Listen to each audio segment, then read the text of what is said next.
بس خبر داده چې موږ د پښتنو افسوس سره به موږ وایو چې د موږ پښتانه قدر د یو انسان ورسته موږ کوو چې کله د موږ نه د دنیا نه لاړ شي.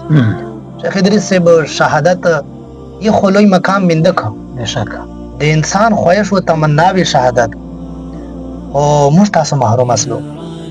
او بیا د موږ د صوبې خیبر پختونخوا موږ به د کوم عالم خبره دلته وکړو. د مولانا نظام الدین شهید رحمت الله علیه خبره موږ وکړو.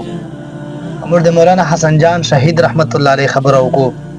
او کا سمیع الحق صاحب خبره موږ وکړو. کا حمید الحق حقانی صاحب خبره وکړو. څومره لوی لوی علما دي. او کومور د شیخ ادریس صاحب خبره وکړو.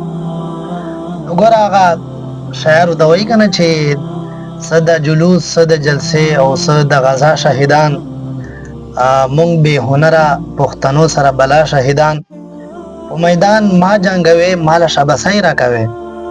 میدان ما جنگوي او مال شابسای را کوي او بیا د میدان په ویش کې نه مانی زما شهیدان. او مونږ د یو جنگ نه خبر نشو چې چا وګټو. مونږ د یو جنگ نه خبر نشو چې چا وګټو. مونږ د هر جنگ نه راوړي دي بلا شهیدان.